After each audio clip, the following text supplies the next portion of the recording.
What's up, guys? Welcome back to the channel, guys. The boy Ryan LFC back again, guys. Another top shelf video for you guys today. Liverpool versus Arsenal in the English Premier League on Wednesday. It's going to be an exciting game at the Emirates. Arsenal in pretty decent form. The last time Liverpool and Arsenal play, the last time Arsenal lost a game, they lost to the former Premier League champion.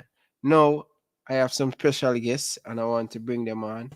Talawa TV from Talawa TV. I really appreciate she coming on and stuff. Military Gunners TV from Military Gunners TV. I'm going to bring him on. And I have my boy, Jersey Boy from Ryan LFC channel. I will love. You didn't have to remove me. Yeah, you need Ryan. Naughty Ryan. Wait the time, bro. Patient. But yes, guys. Let's pick up back from where military was attacking. No, yeah. Hold on. Let me send this. Me just share to 5 of my Arsenal group them. Come in, I was work for Arsenal group, so I just share to 5. Cause a long time I do an Arsenal video, and them always ask me to do an Arsenal video. So I say, you know what? Since me I do one now, cause basically this is an Arsenal video. Me send it to all of the group them. So you're gonna see a whole for Arsenal people come in. You're gonna tell for Arsenal people come in. So be mindful of owner bash Arsenal. We know say owner reigning champion and stuff, but be mindful of that. All right, so let's get to the meat of the matter. We have a big game coming up. For me personally, I have a balanced perspective on this game. I'm expecting, as early as I said, I'm expecting to lose this game, but there are aspects of this game that we are looking forward to. And I do believe that Talawa TV would have shared the same sentiments in regards to performance. We understand the level that Liverpool is at. We undeniably one of two of the best teams in the world of football. Chelsea can make all nice of them one. Chelsea can make all nice of them one. but Liverpool out of this world. Man City out of this world. At least I witnessed a good game today of how Crystal Palace can hold out on Man City. But I do understand where this aspect is coming from, and what I love about this game is that Liverpool fans are more nervous than Arsenal fans. You know why? Because Liverpool fans are going for the title, while Arsenal fans understand that we are in the building phase and we're trying to get there. So the expectations are not on our back, and we understand where Liverpool is at. So it's not a case in which we are going to beat Liverpool. No one is saying Arsenal is going to beat Liverpool, despite the form that we're in. Best form in entire Europe. I think it's 25 out of 30 points we have maximized in the last 10 games. Best form in entire Europe. But who's second to that? Liverpool.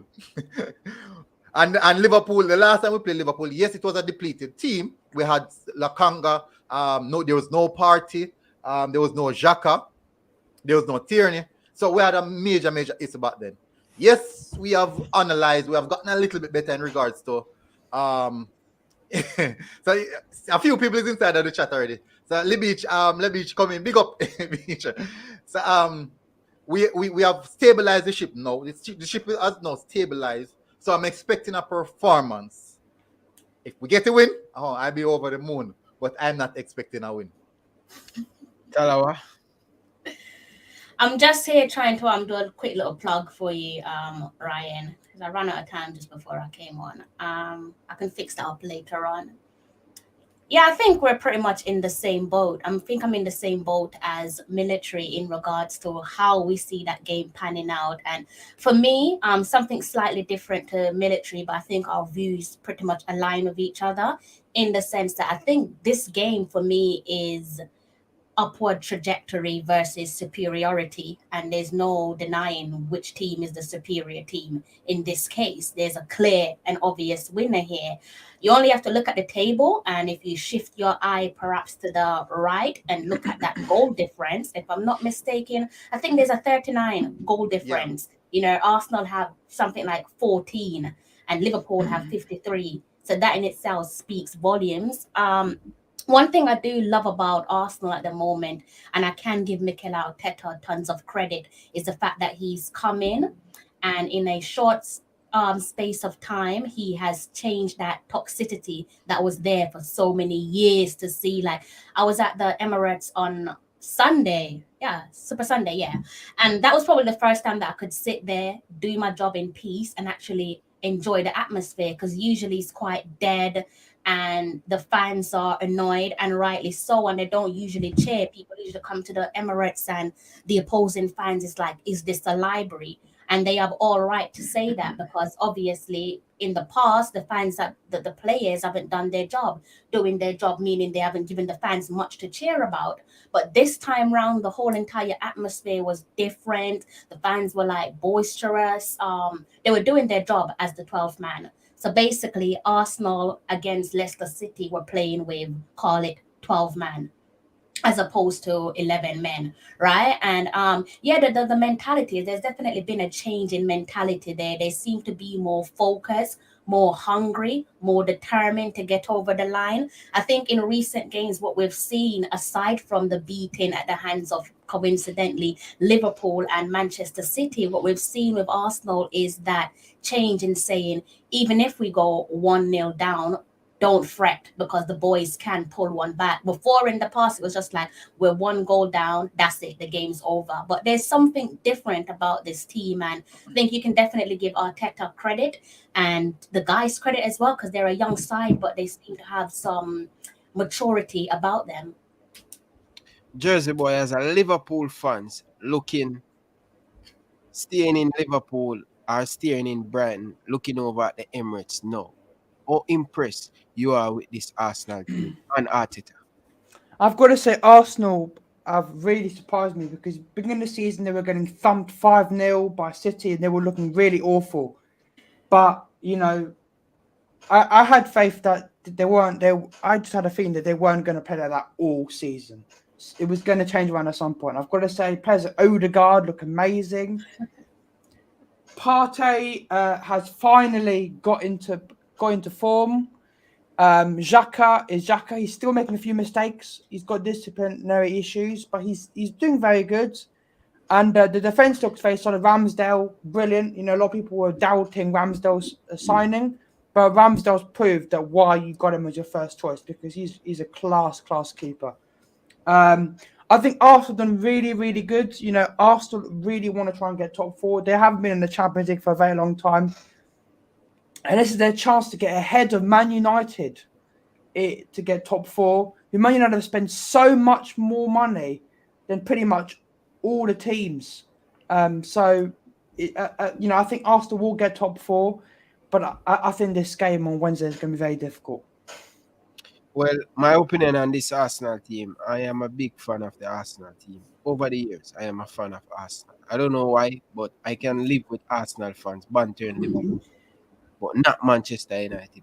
For me, from a longer time, I believe that Arteta is an okay manager, but sometimes as a young manager, you need the time to implement what you want from the player. And a lot of Arsenal fans didn't like how Arteta approached some of the big name player like the Mesut Ozil, Pierre Aubameyang. But I was watching a documentary a couple weeks ago when Brendan Rodgers was a Liverpool coach, and he pushed out Stevie Gerrard, and him say if him never young as a coach, him think he make a mistake. So Arteta, I don't know if I'm going to do a documentary and say make a mistake, but sometimes as a young manager, he want to have impact on the squad. He don't want nobody who have bigger ego than him. That's going to make him job complicated. I think only thing that Arteta need to learn how to adjust. If you know that if you have a big name playing at the dressing room, you're going to get clash. But you still have to remember that you is the manager. But what you say about that military gunners and this Pierre Aubameyang thing, scoring goal for fun for Barcelona right now? You bring across an excellent point in regards to learning how to manage big name players, and we have seen it already with Mesut Ozil. But there's context to it. Now, we have to remember something now. Pierre-Emerick Aubameyang is in his last stage of his career, which means that he wants to feel good, he wants to look good, he wants to be the main man in the team, and he wants to be the big personality in the dressing room. And moreover, he has the captain armband.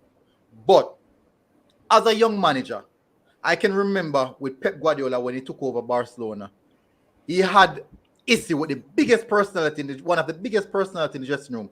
Ronaldinho, Yaya Toure.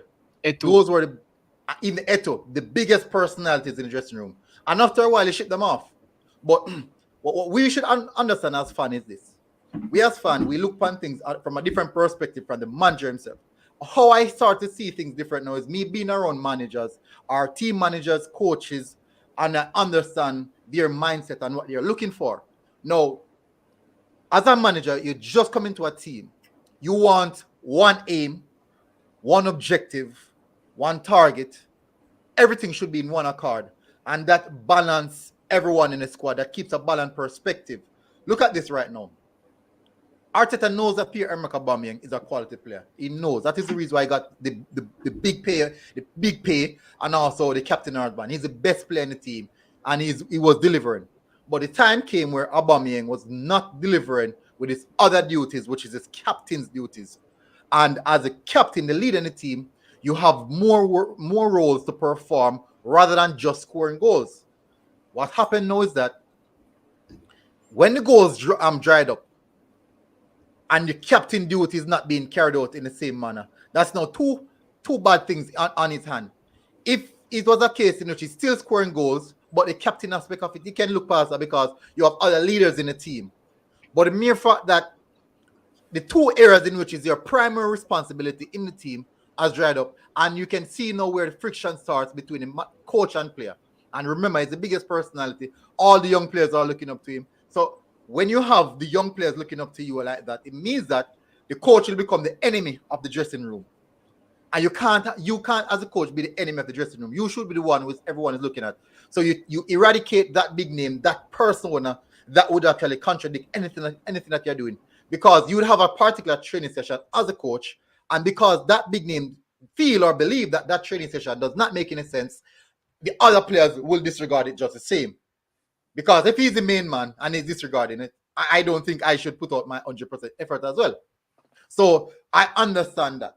Now, with Pierre-Emerick Aubameyang scoring goals at Barcelona for fun, which it looks good, as an Arsenal fan, I love that because I love the player. I rate him. I might name that the one, but the rest of just them be Aubameyang. But I have to understand that even when he was at Dortmund, when he was coming to Arsenal, the season before, he was on fire. The season when he arrived in Arsenal, he was actually his goals was automatically dried up. He scored like 4 goals in about the 14 amount of games that are 14 games, which is quite similar. When he came to Arsenal in the January transfer window, he scored 15 goals, similar to what's happening to Barcelona. So there comes a time in which I believe is that type of personality where he needs to move on at a particular time and find something fresh to re-energize himself, to revigorate himself in getting the best out of his own ability. So I do understand where the split, the demands of the coach, and I also do understand his immaturity in regards to letting the player go. And also the players understanding and what the players desire, because he's a big name player and he expect better favorite treatment. Yeah. What said you, Talawa? Mute. You're on mute. Thank you. It's interesting because I think military picked up on a few key points. Just going back to the dressing room, it's an interesting one because I'm now looking at things in hindsight. I think when Arteta came, I was growing in frustrations with him in terms of the way he would manage and the way he would discipline players. And I can think of one player that just automatically springs to mind, Matteo Guendouzi, and what he did against Brighton. And as a football fan, I think it's safe to say for us, that's the least in terms of the worst things that we've seen on the football pitch that one player does to another. You know, we've seen players racially abuse each other. The comment that Guendouzi made was distasteful. There's no two ways about that. But I think the punishment for what we know, for what we've seen, harsh. Obviously, I don't know what's gone on behind the scenes, but from what we've seen, the punishment doesn't really match the actions. So I thought, okay, he's come down quite hard on Guendouzi, and then came the Oz's situation. Again, we don't know what goes on behind closed doors. But one thing I wasn't too happy about was the Willian treatment. Remember Willian going over to Dubai? And was Willian given permission to go to Dubai? I don't think he was. And he played the following game. Exactly. So then I was like, how can you come down like a ton of brick on a young player like Guendouzi? Again, I don't know what goes on behind closed doors, but then turn a blind eye for an experienced player like Willian, a man that should knows better. And at that time, I was just like raging, like, what's going on here? It's like, it's not level. There's no fairness in terms of disciplinary actions. But in hindsight, I think now it makes sense, because when you're new to a team, be it in an interim position, head coach or a manager, you can't come in and start just charging at people. You have to remove the toxic person, the rotten egg, the bad apple, one by one. And that's exactly what you've seen Arteta do. And perhaps when you look up north and you look at Manchester United, safe to say they've got a few toxic players there. So I think even for Manchester United fans, they'll say that they might actually be able to give Arsenal some credit for how they're playing, but more so they're probably thinking, just like what Arteta did, the next manager has to come in and rid that toxic culture. Exactly. So I can credit him for that. And there's so many other things that we can credit Arteta for. Again, that change in behavior, the atmosphere now at the Emirates. But more importantly, the one thing that I can credit him for is the way that he's actually managed the players. Because that was something that he faced a lot of criticism for. A lot of people say you don't know how to manage your players. But they always say Rome wasn't built in a day. And this is exactly what we're seeing with Arteta.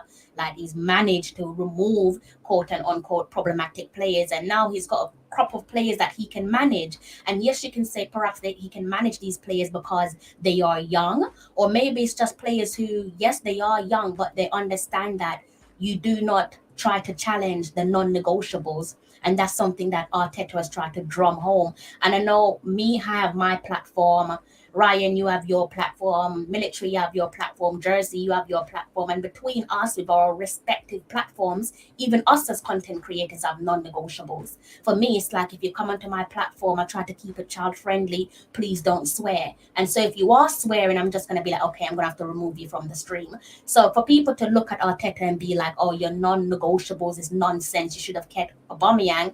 I'm sorry, but he's the gaffer. He's in charge. We all have non-negotiables, and you can either go along or you can just put up and shut up and walk through the exit door. Fortunately for Aubameyang, he didn't get his deserved send off, because Military knows, I know, for 2 seasons on the trot, he was just blazing hot. And there was a season where, you know, when we look at our opponents, so Wednesday night, there was a season where Aubameyang shared the golden boot with Mane and Salah. And that was the first 3 African kings sharing a golden boot. So he did deserve a send-off, but sometimes you don't get a happy ending. But, you know, and I see a lot of people on social media saying, you know, why would Arsenal let him go? But Military is right. Yes, he's going to have these periods where he's flourishing, but there will come a time where he needs something new. That's just how some players are, unfortunately. But thankfully, as things stand, it's working out both for Aubameyang and also Arsenal. And long may it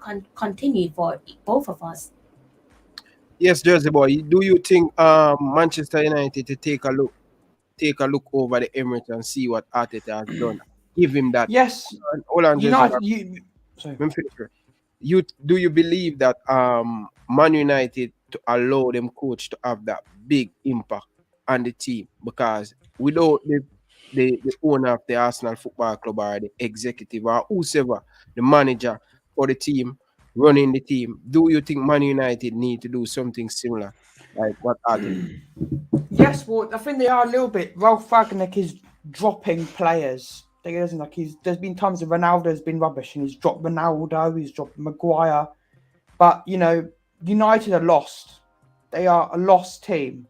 And I honestly think you need to have a look at how Arsenal are doing. Arsenal are doing a proper rebuild.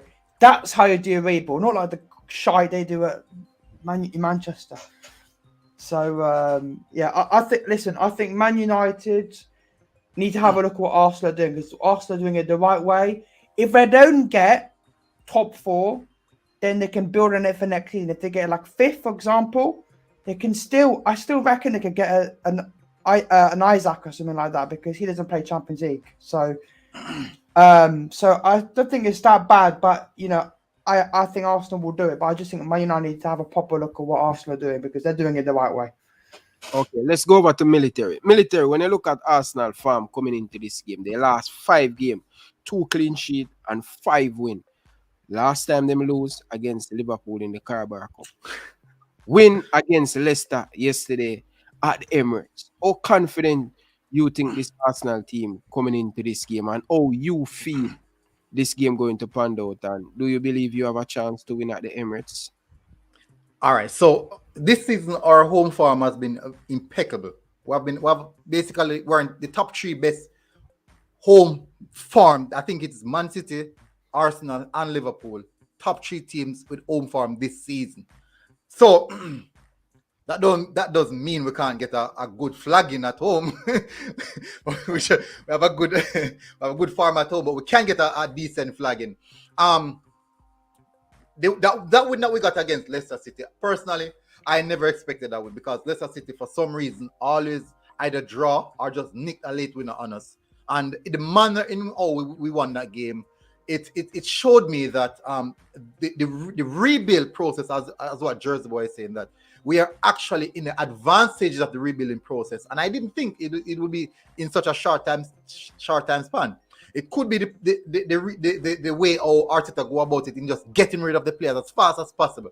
Just cut the toxicity out of the team, just as fast as possible, and then just integrate the young players them in and just let them flourish. Because as you can see, what everyone knows that young players, they learn faster, they adapt quicker. So basically that rebuilding process can kind of cut in half. Now, you make reference to Manchester United. I don't think Manchester United is going to do anything like what Arsenal do, that they don't program like that. It's all about getting the next top player to facilitate a particular area. So they'll always find themselves going deeper rather than rising until a proper manager come in and come with that mindset. Now, going up against Liverpool, yes, we are in good form. As I said, the last time we lost was against Liverpool, in which we got a battering. I do think that the squad has now identified themselves, they want to play. So I do believe that might play impact in how we play with the confidence level that we have. So that might hinder the blow just a little bit. So we're having on a seatbelt in a car, in a bumper to bumper now. I'm going to say bumper to bumper. We have on a seatbelt. So there's not maximum damage. So they're thrashing the 4-0, the 5-0 that Liverpool might be coming to throw at us. I do think that might not happen. We might see a 2-1, something close, maybe a 1-0, something close. Hopefully, we can set Martinelli onto Trent. Because I do think that Trent is a good right back, but defensively, he's a great liability. So, what said you, Jersey Boy? Confident coming into this game as a Liverpool supporter. Manchester City has got points today against Crystal Palace. Liverpool have the opportunity. It's in our hand to continue win. I wouldn't say it's in our hands for the simple reason that City could win all their games and then they've won the league. We've got to keep. That's what I didn't get too excited about today, because we could lose or draw at the Emirates and then that Palace result means F all. So we have to keep going. I'm confident and not confident in the sense of it's going to be a very difficult game. Arsenal are in very good form, but Arsenal haven't been able to beat us this season. We had the 4-0 win at Anfield, the 0-0, well, we should have won. I don't know how Minamino missed. And then we had the 2-0 win at the Emirates. But is it 2 or 3? What do you mean? The Carabao 2-0. 2-0. Remember, it was yeah, two Jota goals. Two Jota goals. Yeah. But in the Premier League, we don't have a very good record at the Emirates. But we did break that last season. I think we won 3-0 away last year. But this is going to be a very difficult game. Same with Military. I don't see 3 or 4 or 5. I think it's going to be very close because both teams have 2 big goals. Arsenal want top 4 and want to show that they are rebuilding. And Liverpool want to show City that we are in the title race, and we're coming for this title. So I think it's going to be a very, very, very close game. I'm not going to get my score yet, but I think it's going to be a very, very close game. I'm semi-confident, semi-not. I think it's gonna be a very, very good game for the neutral. Talawa, your home farm has been fantastic as well. Military gonna say you pick up 32 points. Wow, that's a lot of points. 24 goals, 10 conceding, 14 games played. You're up against a Liverpool team. You always say, Ryan, it's going to go one result, and it's going to be Liverpool. You have a change of mind? You Yeah, experience. because it's the sorry to cut you off, Ryan. Go ahead and finish. No, I'm saying you went to the stadium yesterday, you watch the Yeah. Arsenal game. You getting a confident that listen, it's time for a change. I believe it's not going to be easy on Liverpool. Arsenal hunting on that top four, and they are a young player. They are hungry to make a mark on this Liverpool team.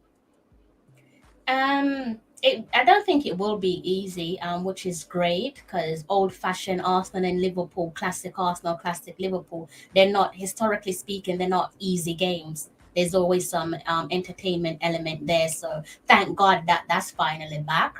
Before we used to look like a bunch of cowards some seasons back when we're taking on the likes of Liverpool and the other big boys. So it's good to see that that's changed. I'm concerned for like different reasons. One of the reasons, and actually I kind of picked up on it yesterday against Leicester City, and it was Gabriel, the defender. He did something in the game that I didn't like. I can't remember if it was second half or first half. Maybe military can jog my memory. He did something where one of the Leicester City players were going through and goal, and he like tugged at him. Pull them And the back. moment he did that, I said, "Oh my God, it's going to be a red card," and that would have been his second red card of the season, meaning that would have been Arsenal's sixth red card of the season so far. And I was fretting. It was just moments like that where you can just say it's self destruction, and that's something that Arsenal historically, Arsenal are so what do you want to call it? They're so obvious when it comes to self destruction. It's like it's inevitable, and I think that is the point where you can see whether Arsenal have truly changed. It's whether they can go up against the likes of Liverpool, Manchester City, subsequently Manchester United, and not self destruct, because that's what happened in recent season. Even the reverse fixture against Manchester City, where again we had another sending off. I think on that occasion it was Xhaka against Manchester City 2-1 at the Emirates. Wolves, Martinelli getting sent off, although I don't think that was a sending off. 2 red cards within the space of seconds. Liverpool, over the 2 legs of the Carabao Cup, we had Partey and Xhaka receiving red cards. So Wednesday's looking a little bit red. Both teams Both playing team. and they could potentially be a red card as well. I wouldn't hold my breath, but it's just for me. It's not whether or not you can square up against Liverpool, because I don't think they'll be frightened of them. I think they'll give it their best shot. Unfortunately for Arsenal, Liverpool are a well-oiled machine, and they have players that can just come off and kill you. You only have to look at someone like Minamino, Firmino, all these players that you don't see on a regular basis. All of a sudden, you look on their bench and you start to sit on the edge of your seat. We don't have that. If you're talking about impactful players, yes, we do have Pepe and we do have Emil Smith Rowe, but like I said to you before at the start of the program, it is literally upward trajectory versus superiority. So it's going to be an entertaining game, but I don't think it's the same Arsenal of yesteryear. So I think with that, if they do play to their maximum potential, I don't think that we'll be left feeling angry as we usually are, because the boys should be able to go out there and give a fantastic account of themselves. Well, in my opinion, I think going to the Emirates it always been a difficult game for Liverpool. No matter who Arsenal put out there, from Arsene Wenger there, they always giving us a lot of problem. But Lacazette, I think this guy is the most. I don't think Arsenal fans give him the love he's supposed to get. Lacazette is like Roberto Firmino. He make things happen, but Uncle Chu, him don't put the ball in the back of the net. He work hard, always put the defender them under pressure. He's a very good, he's a nice guy too. You understand? But for some reason, listen some most of the Arsenal fan TV, they don't give him the credit. What do you guys think? I, Lacazette don't get the credit. I want to chime in and I want to actually agree with you. Thankfully, I don't know. I have a feeling that myself and Military are probably sitting on the same side of the fence here. I'm one of those players that's given Lacazette credit. And I think I can say that he's most definitely, since I've been watching Arsenal, he's one of the ultimate professionals. And you could think back to when he first joined Arsenal and it was just so obvious of how they were treating him. I don't know what that did to him mentally. Lacazette, even if you don't watch Arsenal on a regular, you know that Lacazette is coming on in the 70th minute. And it's a problem when you have opposing fans saying, why is he always coming on this in the 70th minutes? Is that part of his contract? And you never heard peep out of him. He just got on with the job. He could have done what modern day players do nowadays, and that's to let their agent be their mouthpiece. And he had all rights to do it, especially when there were so many toxic players, toxic senior players in the Arsenal dressing room. He never once publicly stepped out of line. So it's a shame that if you feel that way about him, it's a real shame. Personally, I do think the club haven't treated him the way he deserved to be treated. And I'm hoping that if this is his last season with us, that he will go out with his head held high. And what a story it would be if after all that treatment from the club and some people in the fans, if he would be the captain to take Arsenal back to Champions League, it would just be chilling stuff. And I think that's the perfect send-off that he would deserve. What said you, Military? Salah basically some of most. She brought across some very very good point. Interesting enough. I think it was 2020 that season. Lacazette actually got player of the season. Was it 2020? Which one of the season was it? I can't remember the season, but Lacazette has come out clutch for us on a couple times. Yeah. Yes, he's not Mr. Goal scorer, but even this season, Military, you can see he's being the man who puts He's a on the different person. At one point, I personally thought that he could not complete 90 minutes, but I realized that he just didn't get enough time. Now, Taloa brought across a point in regards to the respect, the club not treating him right. And I believe that is true because we purchased Lacazette in the summer. Arsene Wenger purchased Lacazette in the summer. And the following transfer window, we went to and buy Pierre-Emerick Aubameyang. Now, what is that saying? You bought a number 9, then you turn around and buy another number 9, another striker. So basically, you're telling psychologically that he's not good enough, or he wasn't the player that they wanted, and he was just Military at the time on need 2 striker. On need 2 striker. When you bring in need 2 striker. Let me tell you why we never need 2 striker. Okay. When we had Pierre-Emerick Aubameyang and Lacazette, Arsene Wenger had a hard time trying to balance in the team. So he even switched the system to a 4-4-2 using both strikers up front. And then he had players such as Aaron Rams, Giroud sitting out. So all these issues. No, it wasn't. Was it Giroud? Giroud was there at the time. Yeah, it was exactly. We didn't need to have so much strikers, and also we had wingers who could supplement what we were trying to do at that particular time. We need one striker. A striker like Pierre-Emerick Aubameyang, all he needs is some wide wingers, some players, some wide forwards. We're going to supply him. We didn't have that. And guess what? The funny thing about Lacazette suits Arsenal playing style more so better than Pierre-Emerick Aubameyang, but Pierre-Emerick Aubameyang is the one who scored the goals. So that is the dilemma that Arsenal found themselves in for so long. And for so many years, we found out that all the managers try to use both players, one facilitating the other, because you want the work rate and also the link-up play from the Lacazette, and you also want the goal scoring ability from Pierre-Emerick Aubameyang. So if we had a Harry Kane now, where we can link up and also can score, that would be the perfect player. Or a Benzema, one of that. We don't deserve a player like that. But if we had to have a player like that, I do think if they had went out into the market and buy a player of that mold, I do believe that would have complemented the team a lot better than going out and buying 2 strikers who are opposite of each other and then trying to facilitate those 2 strikers going forward. So that's the problem. Jersey boy, you think Lacazette and Arsenal fans don't love him, or them supposed to love him? Because I remember one point, even Arteta want to show him out. Listen, Lacazette reminds me a lot of Bobby. He's like, he plays in the 9, but he's playing like a false 9. Like he keeps going back in midfield, creating spaces and stuff.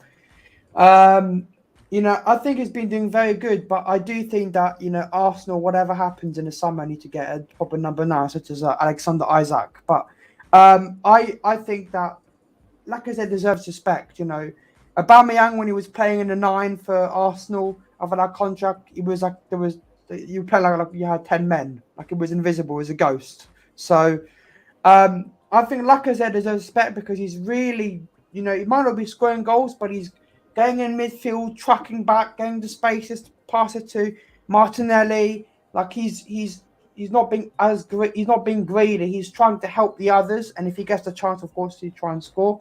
There's been chances though where he has tried and scored and he has missed, but he is really trying. And I think Lacazette is really he's been really, really good, but I think maybe they might need to move him on in the summer because obviously if they do get Champions in, they get serious, and that's why I think Alexander Isak or Nunez or whatever, like a class striker is what they need in the summer. Before we get into the prediction and the combined level, guys, I want to ask both of you Arsenal fans this question because this similar will taking place at Liverpool. Aubameyang, great season the year before him signing him long-term contract. Much Aubameyang getting for playing for Arsenal? Changing right? A week or changing 50? If that inclusive of bonus, I think it's 350 inclusive of all bonus. For example, if he scored 2-3 goals in the week, man of the match, he would have gotten those bonus, and definitely it would have been deserved. But I think it's normal 220 in that region. Okay, but it was a big contract though. We have a problem right now with Mohamed Salah, king, the Egyptian king. Has done great for Liverpool for the last 5 years.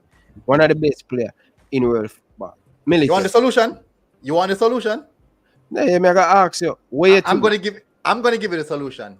Waiting because sell it to Arsenal. Sell it to Arsenal. You got 150 million, then we'll give him the contract. We have no problem. We'll give him the contract. Virgin, no, man.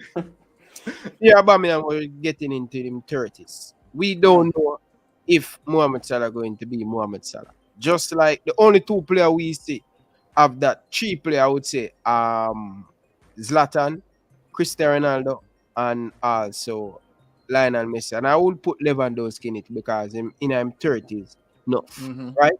Benzema as well. Benzema, yeah, you have a pretty decent number of players who, when they reach them in them 30, they still continue to play like them in them 26, 27, like them in them prime. All right.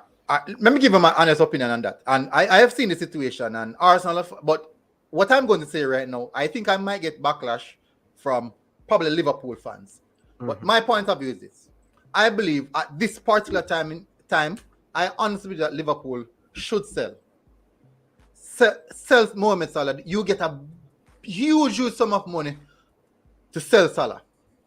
Use that money, reinvest in the squad. Because if you should have let's have a coach-like mindset now. Van Dijk is close to 30. Robertson's drawing to close to 29. But I think Robertson's how much? Oh, 26. About 26. Robertson's how much? Robertson? Yeah. Robertson. About 26. Okay, so you'll be looking for replacement. So Robert Van Dijk. Simicas replacement for. Exactly. So Van Dijk, Matip. Well, I'm talking about some players now who you are likely to replace because these guys are touching into that particular bracket.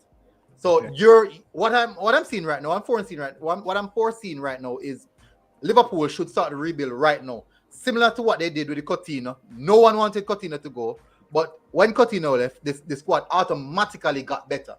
So it's not a case in which, yes, he's the best player in the world right now, without a doubt, hands down.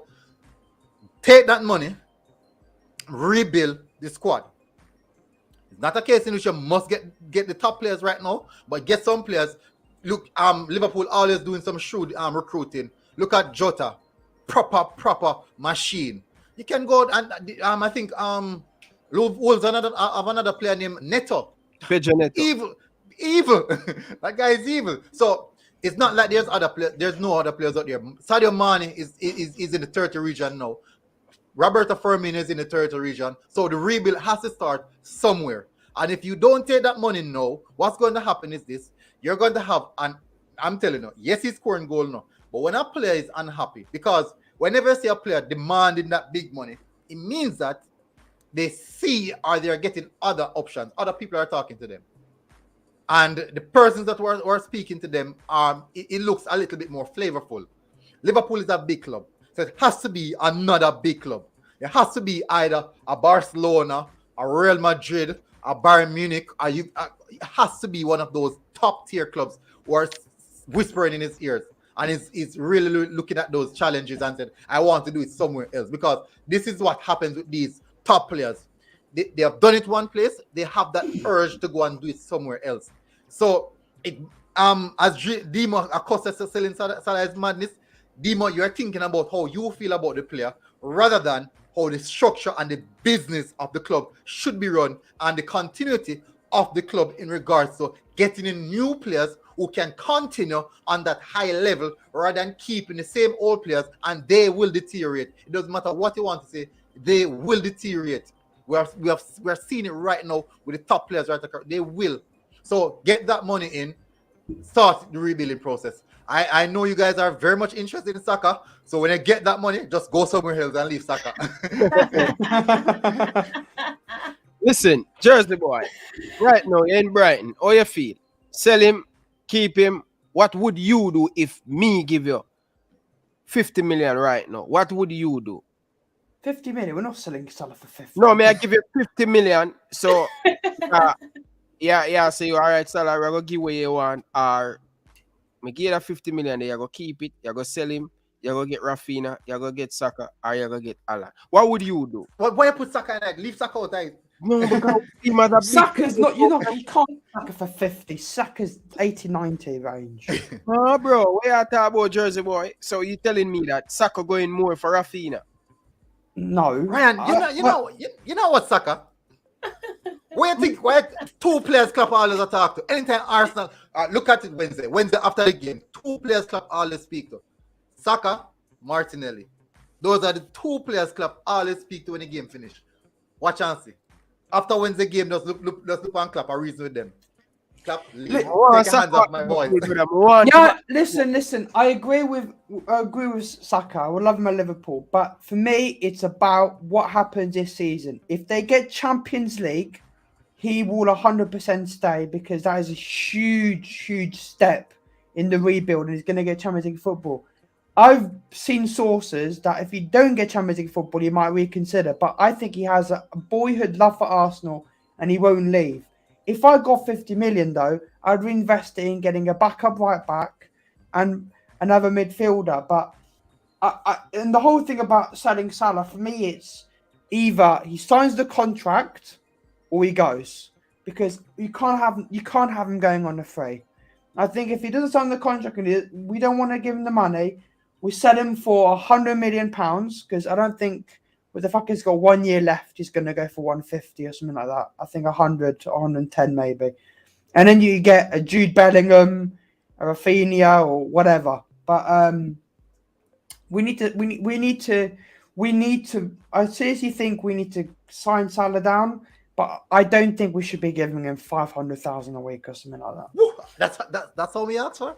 Is that what he had? I don't know. That's what he's asking for, but there's been rumours that he's been asking for 500. Because the thing is because he's been put on that pedestal as the best player in the world. So he was the same as Ronaldo, Messi, and come on. But I don't. He does not deserve to have 500 grand a week. The thing is, and this is something that I've disliked about Liverpool. Probably one of the few things I've disliked about Liverpool. Maybe not so much about Liverpool, but perhaps the media around Liverpool. Is he not worthy of being one of the most wealthiest or well paid footballers in the world, considering what he's done for Liverpool Football Club, winning the league and the Champions League and winning a few other trophies on the side as well. And the reason why I say that, I'm linking it towards the media, because something similar happened with Raheem Sterling. When it was contract negotiation time for Raheem Sterling, at the time Sterling deserved to be one of the best paid players in the country, but because of his upbringing, because of the fact that he's Jamaican born, because of the community that he comes from, it was greedy Raheem Sterling. Obviously, now we're not hearing similar narratives being said for Salah, but I'm just wondering, is he not worthy of being one of the most well-paid footballers? The flip side to that, which I think this is the reason why I'm thinking, if it's something ridiculous like 400 plus thousand pound, I'm thinking, whoa, hold your horses there, Liverpool, because the reason why I don't like that is that's a dangerous precedent to set. Because what do you do when Trent Alexander comes to the table and says he wants to renegotiate his contract? If he can see that his agent's going to be like, have a look at this fella, you're one of England's best prospect in your position, one of the most exciting footballer again in your position. If Salah is getting X and X amount, then you deserve X and X amount as well. So it's a dangerous precedent to set, but I think what Liverpool have to ask themselves is he worth the trouble? I think even if you do sell him, I do think that you'll be able to cope, because I think what Liverpool are doing at the moment, and it's kind of irritating, but they're kind of like adapting that Bayern Munich formula in the sense of keeping their age and experienced players and getting the young and youthful players in the pipeline at the very same time. And I'm just like, that's actually quite smart, because it's like for like. So when you've got a young Diaz and a young Minamino, he can look at Salah, he can look at Mane and say, this is how it should be done. This is the mentality. You don't drop the ball, because this is how these guys operate. So I think it doesn't matter what Liverpool does. I think given how they've operated, again, mirroring that Bayern Munich transition of, old player and age players, I think they'll be all right in the long run. But better them being in this position. And I do want to echo what Military has said. Please stay away from Saka, okay? Just mind your business and go and look elsewhere, all right? Here's my honest opinion on Mohamed Salah. And people, if you're just joining the chat, very important to like the video. If you haven't subscribed to Military Guna, go over there and give him a subscribe. Follow our TV. If you haven't subscribed, go over there and give her a subscribe. If you haven't subscribed to Jersey Boy, subscribe to Ryan LFC. One boy, Jersey Boy. So make sure you go over there and subscribe to Jersey Boy channel. All right. I know Jersey Boy won't like what I'm going to say about the king. I'm going to tell you this straight. If a man keep coming at the media and say, yo, how much him love this girl, him love her to death, he want to spend him rest of his life. Like Ryan LFC come and say, yo, I want to spend the rest of my life with my wife, but she only have one problem. She's not the greatest in bed. I still going to love her. Me, I going to give up something for something because I want to stay with her for the rest of my life. Right? Fast forward. Every interview with Salah, he want to spend him rest of his career at Liverpool Football Club. Him love Liverpool. Him no want to go nowhere else. Salah, he has done great things for the last 5 years. Big impact. Liverpool legend. No problem with that. But if you love the females and she weak at something, you still have to try with that. Liverpool have a way structure where it no matter who come at Liverpool Football Club. That's what for them philosophy is, and it no matter who, them now go change that. Right? Virgil van Dijk has made the same impact Salah made. Alisson, Chen, Robertson, Sadio Mane, who started from day one. And from ever since Salah come at Liverpool, him getting more money than Sadio Mane. No, we willing to give him 300 a week. He's still getting 100 more than every other Liverpool player. Still is the highest paying Liverpool player at the football club. That's how much we value Mohamed Salah. But you know when me start to stop put player name in my jersey, when Coutinho ditched me, I realized that no player, them not have no loyalty to Talawa and Military and Jersey Boy. I stop put player in my jersey. I put Ryan LFC.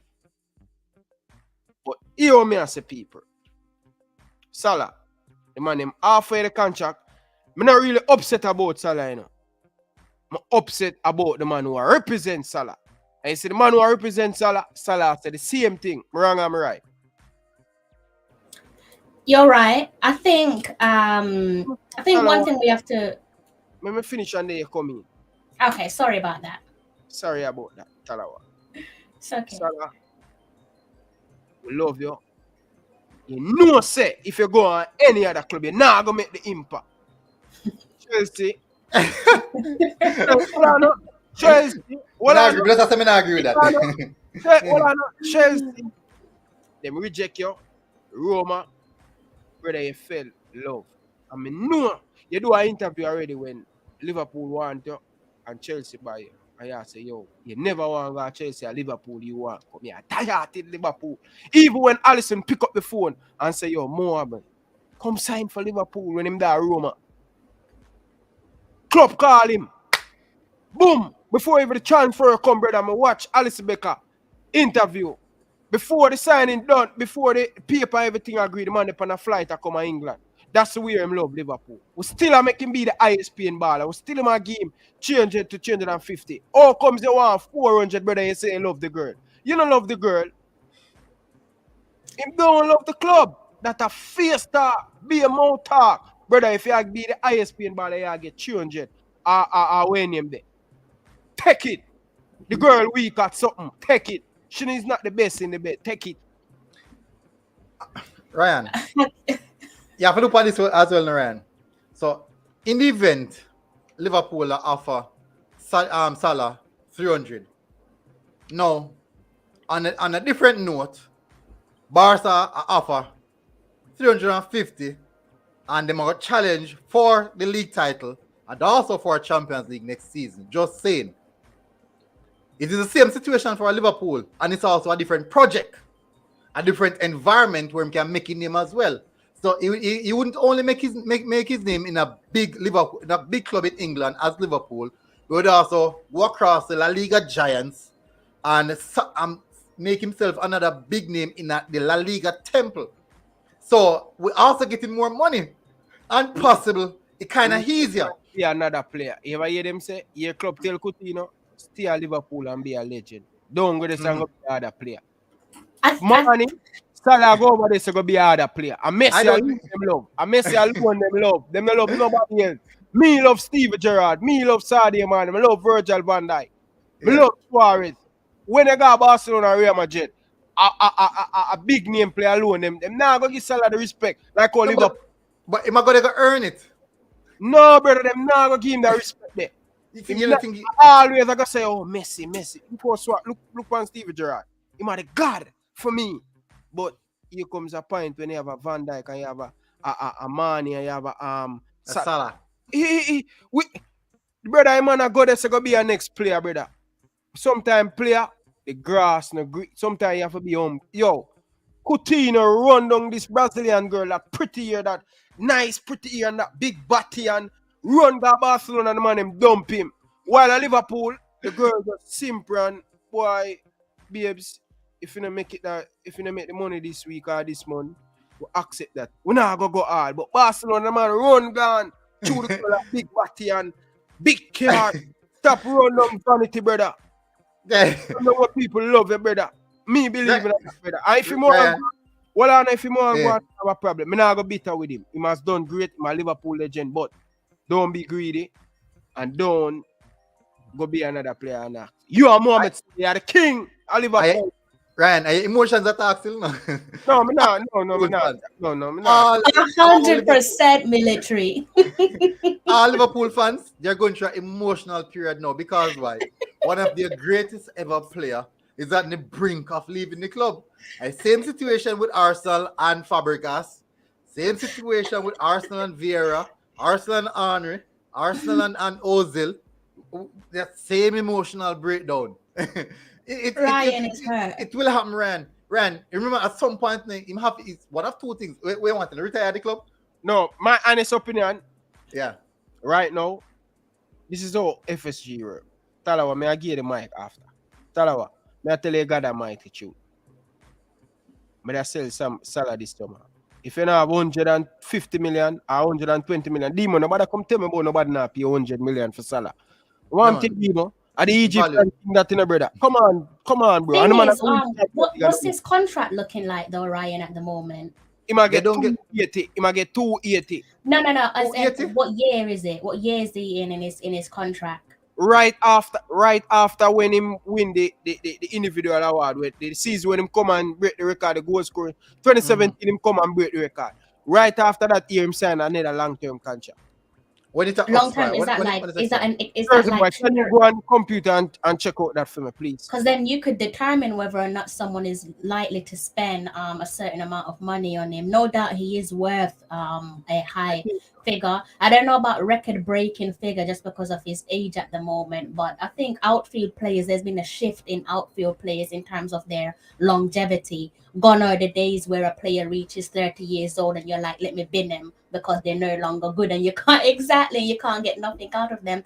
A player like Mohamed Salah, obviously, he takes well care of his body, so you could potentially get another, say 3 4. plus. I'll say 4. Exactly. I'll So say 3 4. plus season, military saying 4 season out of him, especially if he continues to take good care of his body. I do think that he does love Liverpool because I saw that he went straight from the AFCON straight to the Liverpool training ground, and you don't do that unless you love your club. You're likely to just go on a holiday. He could have gone on a holiday. He chose not to go on a holiday, and he went back to his club.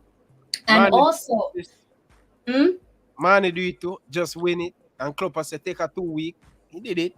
yeah, but you said that you don't think he loved the club. Again, I can only put that down to your emotions. I do think Salah loved the club. Him love the club, but me I say, boy, if you love, boy, me love a woman. Me I tell you the truth. But Ryan, you're looking at it purely through clouded judgments, because what you have to remind yourself is this is his last contract.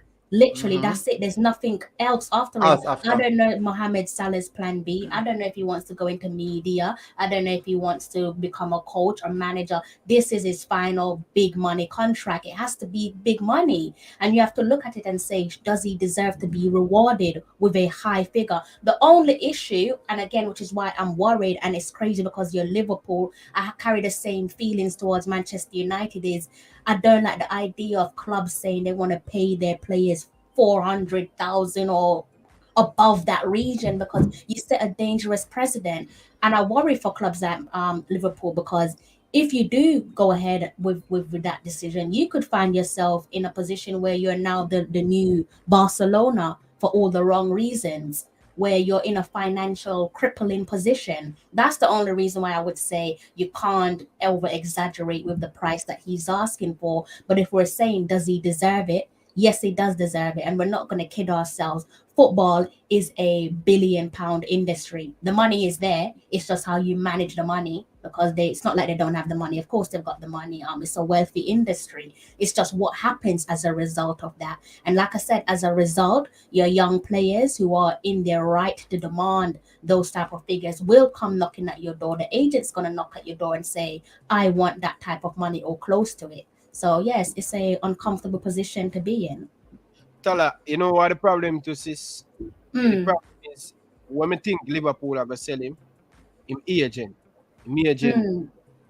Every little thing on Twitter, what's this big Ryan, Salah's on 200,000. 200? Oh, come on, Ryan. I think he's on 200,000. It says here. Come on. So come who says playing baller now? Him not just the other day him signed the contract. He was the most paid Liverpool player right now is Van Dijk. He's on 220,000. Oh, come on, Ryan. Salah's on 200,000. No, the time when the other day when Salah signed the contract, he word just the other day Van Dijk signed the contract there. So him overtake Van Dijk. I believe Van Dijk. The other day, he signed in the summer. Not the other day. Van Dijk signed a contract in the summer. Yeah, so that's why more Salah was the highest paying player. Ryan, if you look on it, 200,000. Yeah, look on Chelsea. Use Chelsea an example. How much Lukaku? Lukaku probably get about 300 and something, and Lukaku now do not even piece of what Salah is doing. Military. Look at Man United, bro. They've got Dean Henderson, their backup keeper, on like 250,000. That's ridiculous. One Bissaka and 230. Dalot who is a young player who will still even solidify himself in the team, and maybe a number 180. So That's what you have to look at. The good thing, the thing about it is that your team, you guys run a structured organization and you try to maintain that. But what is problem is that now the market has become so inflamed. All prices are skyrocketed. Contract prices, player sale prices, even agents are demanding big signing on fee. Even Where's my badge? You can see my badge. even agents are demanding. If agents are demanding big fee. So 200, honestly, I believe 200 is actually small fries. If you can give Salah 250 and bonuses, bring it to 300, I think that would be in the acceptable region. But what I do think, I'm going back to what I'm saying, is that at this part of the time, I honestly don't think that Liverpool should be focusing on re-signing Salah. Yes, I know and I understand the goal and assist contribution is major. But at the end of the day, Ryan, when will the rebuilding start? When will this cycle start back for Liverpool? You can't wait until when Van Dijk is ready to move on. That's exactly what's happening right now. Salah is ready to move on. Who is Salah's replacement? They bought Minamino, but he's still not there as yet. They bought Jota. Jota is replacement for Firmino. So there's still that aspect of reaching the level. So the recycling of the team, it must start at some point in time. So maybe the club is looking at moving on Salah and utilizing back that money. Many Liverpool fans was You see that message? a lot of Liverpool fans were quite upset when Coutinho left. But look at what that money did to Liverpool. Look at what that money escalated Liverpool into a title-winning team after 30 years of trying. A Champions League title-winning team after 30 years of trying. Premier League title. So it's not always about how you feel about a particular player right now. It's about the best for the club.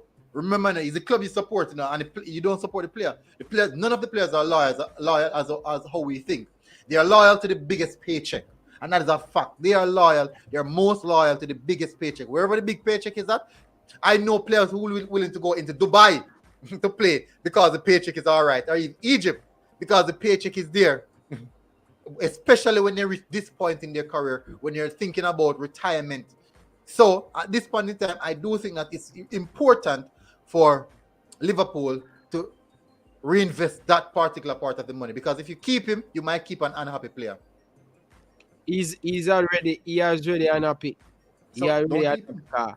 him agent I tell what's his name? That guy from Italy, Jersey boy.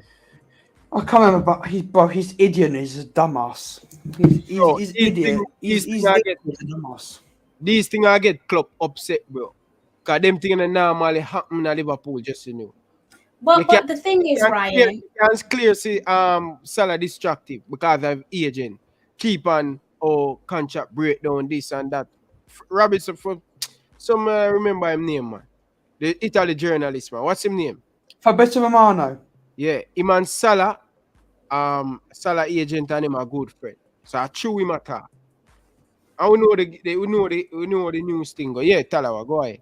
Thing is, Ryan, none of this is new. None of this journalists talking about this, that, none of it is new. The only reason why we feel like it's different is just because of social media. Because of social media, it's right in our face. But football's always been like this. That's journalists. Nobody likes agents. There's not one football manager or a head coach that loves an agent, because the agent more times, especially if the player is young, they're there for themselves. They're there to fatten their pockets. So they've always been that little problem child. Yes, you can argue and say the agent is the mouthpiece for the player, but it's always been like this. They've always been like this. And sometimes you can say, can you argue with the footballers is saying that they want X and X amount of money, given what they put their bodies through?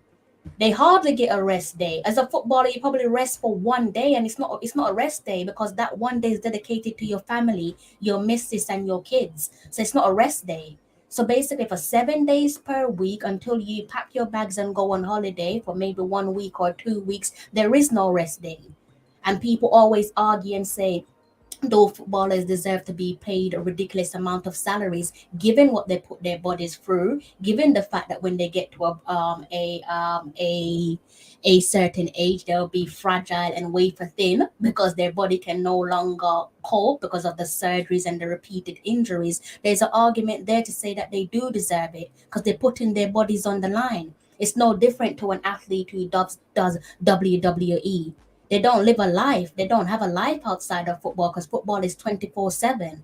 So for us to say, I used to be one of those fans that says they don't, perhaps there's an argument there to say that they're asking for too much. And yes, sometimes they do ask for too much, but I think in Salah's case, it is justifiable. But like I said, just know that there will be something that comes with it. There might be a potential backlash to that, a negative impact. But just backtracking on some of the stuff that military stated, I do actually think that they've started their rebuild, because backtracking on what I said earlier on with the likes of Jota, Minamino, a few players, Diaz that's come through the pipeline, that they've already started their rebuilding. It's just for them, unfortunately, they've got the Egyptian king. He's a superstar. He's somebody that people are saying should be winning the Ballon d'Or.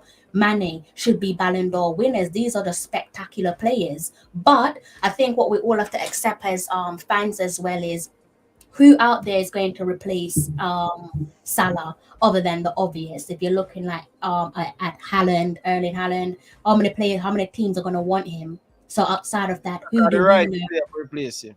Who and like I said, there's going to be so many teams out there Mbappe. that want him. Mbappe again. Mbappe, I think Mbappe's going to Madrid. I think. Yes, so it's just like outside of the obvious, there's so many teams that want clear and obvious players. But I think what we have to realize as fans is that there might be a change in how the game is played. So you might not see a heavy reliance on the striker and the forward providing the goals. What you actually see in the future is goals being distributed across your midfield, your players down the flank, the attacking players, and obviously your forwards and your strikers. And also looking at defense as well, you can look across to Chelsea and look at Reece James. You could look at Trent. You can look at Robertson. That's how modern day football is played these days. It's not just down to your striker and your forwards. Every man has to carry their weight. So I think that's why I say that I think Liverpool will be all right, because I think they're in a decent position where goals are distributed throughout the team. Jersey boy, this is a very good comment for you. Jersey boy. Yes, but listen, at the time, it was very realistic. Hold on. Jersey boy, Yusuf, Steven, Sebastian. Who is it? Who was that? Jersey boy, I have a jersey for buy for me. Because Liverpool will be. I have not forgotten. I'm going to quiz you. What does Yusuf have to do if he win the league? Yusuf have to eat a burger. What kind of No. If we win the league, Yusuf's got to put the greenness of a burger in the blender and drink it. Yeah, he's got to drink a burger milkshake.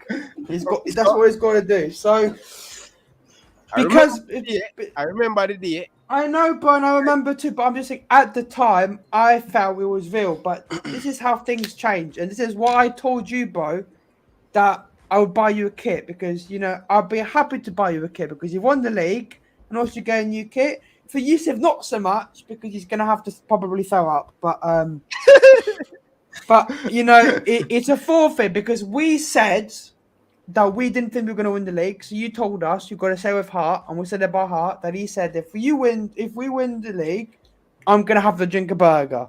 I said, if we win the league, I will buy Ryan the newest Liverpool kit, like I did with Demo, with whatever number he wants on the back, a name. So I'll keep my promise. I've done it with Demo. I'll keep my promise.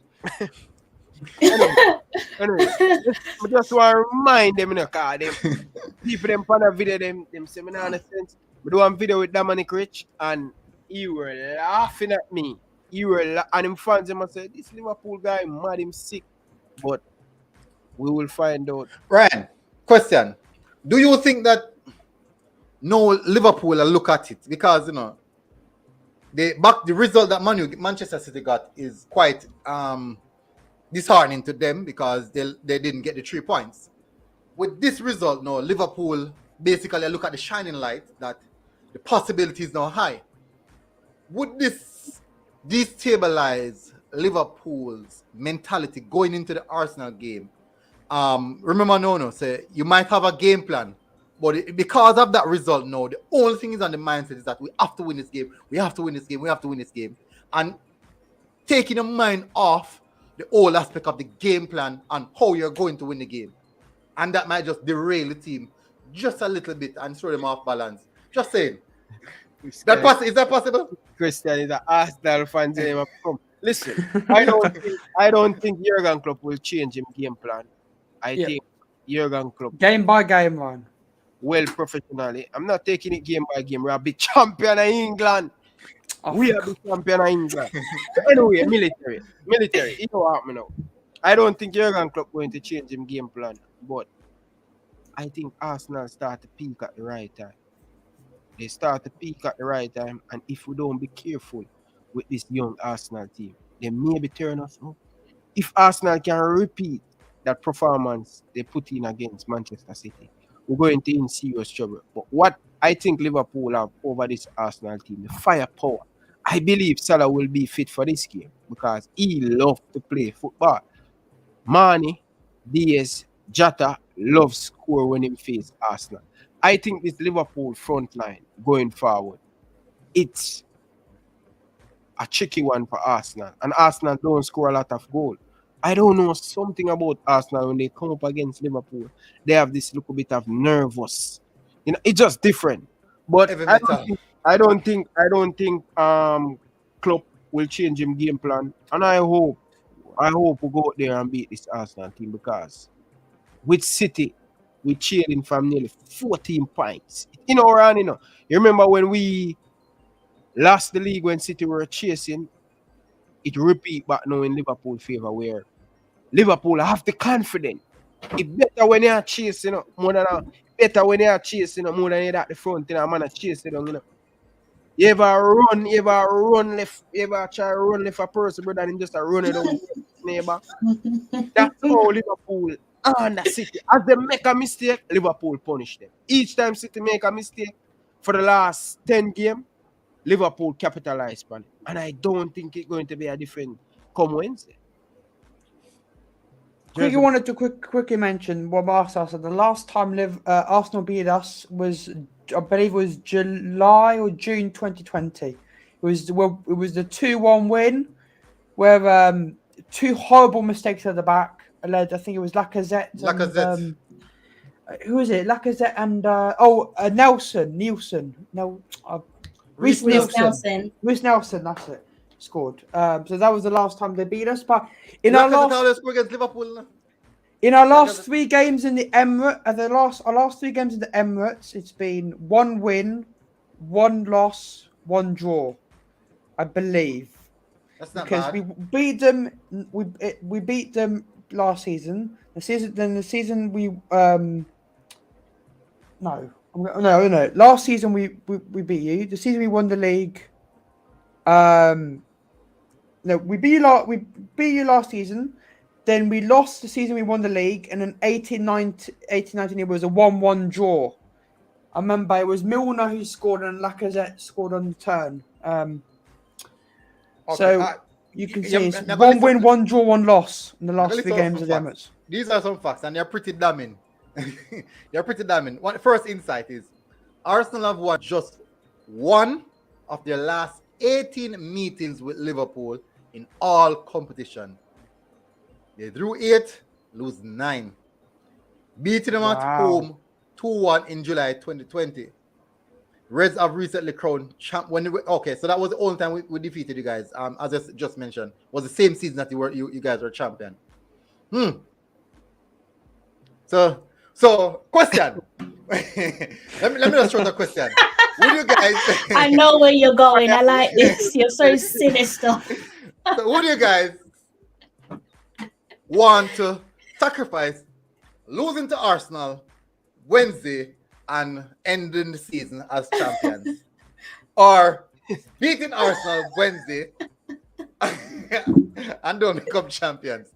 I'll sacrifice a win all day, because that means we don't beat Arsenal, it means we win the league. I'll take the win the league. I'll take that as well. I like that jersey.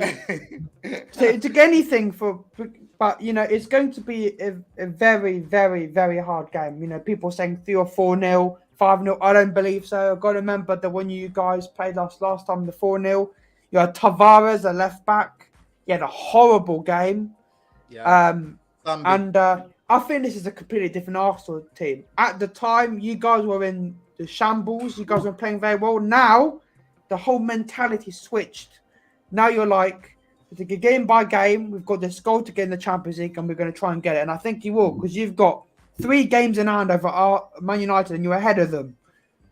You've got to have an absolute disaster class to not get top 4. And I think he will do it because Man United are absolute rubbish.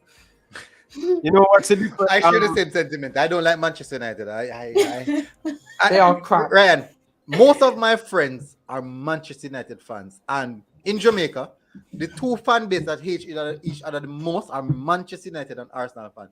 When I'm at the bar, the play football field in the morning time, especially Sunday morning, it's the moment to reach we're arguing. Even when the game is finished, we're still arguing about something. I just can't stand them. Every day we cuss, every day. But I do think that the reason why I don't have Arsenal as favorites for top 4 is because of the quality that is around Arsenal. When you look at Manchester United team, yes, they're not playing good. They're playing horrible. When you look at the quality that they do have in their team, that quality can look at Cristiano Ronaldo. This guy scored, Cristiano Ronaldo, 38 years old, turn up and score a hat-trick like that. He hasn't played like that in years. So that extra, this guy is that when you have an alien like that on your team, anything can happen. Anything. There's no game too far-fetched. There's none. You have an alien, they have an alien. Cristiano Ronaldo is an alien on Manchester United team, and then Arkane is also an alien in Tottenham team. So these are 2 teams who we don't have any of that. We just have a team who are playing cohesive and football and with high chemistry, but we don't have that specific alien who can do some supernatural stuff like Ronaldo or Harry Kane. We don't have that. But if we did, I was going to make a joke. I was going to say that Man United have an alien at the front and a fridge at the back because I'm sorry, but they've got Maguire. He's 80 million. This guy, I swear to God, wouldn't even get Oxford United's team. He is absolutely dog crap. I'm sorry. This guy was an own goal, gets rinsed, gets sat on his ass. He is so bad. And that's what the reason I think you guys will get it, because they've got Maguire at the back. He's crap. Yeah. You guys don't have a Harry Maguire. You've got Ben White. Ben White should get in the England team over Maguire, because Maguire he's worth minus 80 million. Is it the system of Man United? Because he plays good for England, but that's because we play back 5. But remember, he plays good as well when he was at Leicester. Leicester, yeah, and play very at Leicester. So I think Manchester United has a huge systematical problem. And also a personal, because I'm watching Manchester United, and the only player on the team that I'm seeing tackling and working is Fred. The only player. He's doing defensive work. He's trying to get into the attacking third. And then when he makes a silly mistake now, the entire fan base and also players would just turn down on Manchester United and turn on Fred and start maybe demoralizing him and start arguing him. And he's the only player who's actually trying. I'm watching Pogba, as talented as Pogba is. He's walking the entire 90 minutes. Bruno Fernandes is walking. Most of the game, Bruno Fernandes is on the ground trying to win some silly free kicks or something of that sort. Wan-Bissaka is always like on the floor, making a challenge, and he's always on the floor. Rashford is walking. Frozen, I'm not sure what the problem is. He seems to have a major attitude issue. Yes, the likes of Sancho is coming into his hole right now. Cristiano Ronaldo, if he doesn't get in service, that's it for him. The game is completely done because he won't take it up by himself. I've seen it one time. I think that he did that against Brighton. But other than that, they have major systematical issues. Also personality, but we can't deny the talent that is in the squad. I just can't look past it. They have talent right across the pitch. Bruno Fernandes is walking almost any team in the Premier League. Ronaldo, any team in the Premier League. These guys are any team, bro. Nobody do that, brother. Cristiano Ronaldo can walk in any team in the Premier League. Liverpool team. Cristiano Ronaldo. No, he wouldn't work for our system, I don't think. Bro, he would never walk in. That's the problem with Talawase.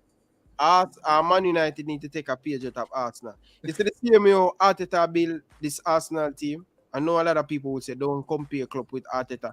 He's doing a similar thing. That's how Jurgen Klopp started out. When you look at the Arsenal bench, it's kind of weak. He don't have much strong player. But as the year go by, him bring in two, fit in him system, and he move. Man United on the other end, City want him, Liverpool want him, Arsenal want him. All of them don't want him, them still go buy him. Because them say them a try to stop Man United, them a try to stop Manchester City. Cristiano Ronaldo will not work in Liverpool system because he's not going to press from the front. And the same thing with Arsenal. Arteta want player who going to work off the ball. That's where the game going right now. You know? If you're not doing that, if you're not run, 3-letter word, nobody play football, brother. The game is all about running, and it's just that. True. 3-letter word. If you're not run, nobody. If you're a youth in Jamaica or anywhere in the world, if you're not willing to run, if you're not willing to run right up the hill, just put on your boots. You have to work. That's where the game goes. But Talawa, he has been quite a little bit No, I think just talking about Manchester United, I just think for them, they just have a battle on their hands for any manager that walks through that door, because there's a clear cultural problem there.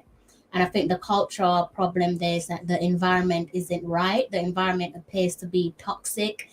They have periods where you can see that it's evident that the morale is at a high time low. And I think it speaks volumes when you have a player like Anthony Martial saying that he wants out, be it temporarily or permanently, given that you are supposed to be chasing a top 4 finish.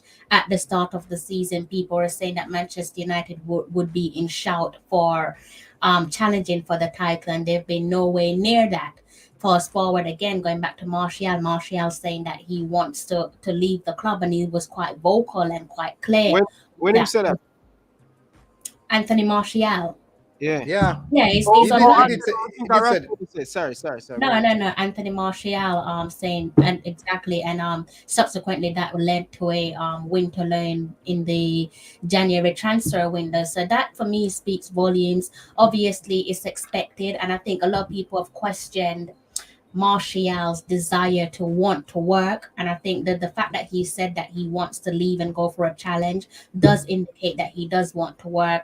There could be reasons for that. There's no secret that we're in a World Cup year, so players will want to give incredible account of themselves. But flip it back to Manchester United, the fact that he's at one of the biggest clubs in world football, and he don't think that being there would help him to benefit in terms of pushing to be in the World Cup squad for France. That speaks volumes. That's worrying for Manchester United. And there's just too much talking going on. You've got their ex-legends who perhaps you should say should know better and not want to air out their dirty laundry. Even them are talking too much. So it's just so many problems left, right, and center. People can sit. I think it's one thing when the fans and the opposing fans are laughing at certain players, but it's distasteful when it's your legends that's doing it. Because for me, it's just like you should know better. There were times where Arsenal legends were making fun of Giroud, and I personally didn't like that, because I'm just like, at the end of the day, yes, he might not be your cup of tea, but he does play for the club that you apparently love so dearly. Same goes for Manchester United, a couple of their players. So they look rotten at the moment, and it's going to take a lot more than money to fix their issues. It's going to take a man who's going to come in and be brutally ruthless and just get rid of those toxic players, because it's obvious that they're there in plain eyesight. Okay, fair enough. But Man United, I'm glad how everybody here on the stream don't like them. Yes. Now let's move on, Ryan, quickly. Yeah, I'm going to fall asleep on stream. Yeah. I want to go sleep. Sorry about that, Joseph. But anyway, guys. So before we do a score prediction, let's do a combine level. Quick. It's going to be very tough. Jesus, wow. I don't think there'll be many Arsenal players, but I think we should let in Arsenal players, because there are players that are performing. There are players that are performing who people didn't expect in the season. Okay, so how you're going to pick this combine level jersey? Because you're saying letting Arsenal play like it's just a free for all. How you going to He's having sympathy for us. Yeah. No. Me ask him. All your players on farm are player. players on form. I think we On should do form. players on form. On form. Because then it makes it interesting. Because I think if we do overall, we're just going to put all the Liverpool players, aren't we? So we On have form. to make it equal. Because there Alright. are some Arsenal players that do get in my opinion. Okay. All right. Fair enough. So let's start off with the goalkeeper, Alisson Alisson. Ramsdale. Alisson. But big shout out to Ramsdale because Tell her like Chelsea, like Just Ramsdale. Ramsdale, I'm with you Ramsdale. on that. I'm with you. I don't have a problem with your club, Ryan. No, me I don't neither. have a problem with all your players. I Well, don't I have a know problem. military. Boy, tell her all this. Boy, can't bother you, come on, I want it. But a You big know- shout you out know to why my Ramsdale. face is like this, 'cause- Big shout out to Ramsdale. You know, I think he might not going to come with 11, but I honestly think he could potentially be the number one goalkeeper for England in the Should World be Cup. the number one. He think, should should yeah, I be. think he should be. Pickford was very good in the Euros, but there were a lot of times where he looked a bit off. But he was saved the fact that we had a back five a lot of the time. So I think Ramsdale's better for England, but yeah, Alisson right back. I think we can all agree. Trent. I'm going with Trent Alexander-Arnold. For me, Ridiculous. centre back pair. Hold on. That's like military. Oh, God. All right, so So difficult. listen why this is so hard, because Matip won Player of the Month. Mhm. Did Matip won Player of the Month? Yeah. Yeah, and And- he scored his own assists. So. Oh, how are you going to left out Van Dijk? How are you going to left out Van So Dijk? which one of your defender them getting this combined level though? Oh, all right. All right. The thing about it now, a lot of people have a lot of alien on. They make a lot of noise about Ben White, but really and truly, the person in the defense is Gabriel. He's actually still in the defense. Ben White is a, what you call that now? So you build a pretty cake, a fancy car, and Ben White would be the accessories of the car, but the main aspect of the car, the engine, would be Gabriel. But the problem is that because the aspect of what Ben White is bringing to the team, like the pretty passes, the dribble, the carry out from the back, and all these aspects, when it comes out to right out defending, it is Gabriel. It's difficult. I think what I would say Ben White, based off how the form is on right now. But I don't think he's at the Van Dijk level to leave out Van Dijk. He's not at the Van Dijk level. And Matip won Player of the Month, so I don't see how you could leave out the Player of the Month. So I think the defensive pairing is Matip and Van Dijk. It's tough, but it's I'm going with the same. It's just so hard because Van Dijk's been unreal. This is probably the best Van Dijk's been since his ACL. Matip's also been scoring, assisting, been very good defensively. It's very hard, but I've got to say shout out to Gabriel and Ben White because they've been very, very good. People were laughing at Arsenal getting Ben White, and I think Ben White has actually been very good. It's got a very good partnership with Gabriel. So I'm going to go for them too, but I'd understand if you could put Ben White or Gabriel in because they're very good defenders. Give us something different. He's the only female. Give us some. I'm just wondering why we're even having a debate here about the centre backs. Bless military. I was just like, this is good. He's actually having a nice pop at it. But if we're being honest with ourselves, it's Liverpool, isn't it? Yeah. The whole The back five. Yeah. Who will take your back five? back. The We will only take your thing- back five. The only thing I actually slightly disagree with there, in terms of form military, is for me, I think Ben White just edges it. Because, I don't know, like, there's periods, I think, not necessarily the Leicester game, but the game before where Gabriel looked a little bit shaky. And against Gave away Leicester, the goal as well. yeah, Against Wolves. Yeah. exactly. that was really And poor defending that. exactly, and then against Leicester City, he had one moment where I'm just like, this is just senseless thinking. I could not believe that you're I tugging think it at was the in the first player. half. It was in the first half when they started to dominate a little bit of the possession. About in the 30-something minute. Military, I was in disbelief. I saw red. I was like, that's a red card. You're gone from that Liverpool match. So it's just little stuff like that that makes me think, oh, you can be irrational at times.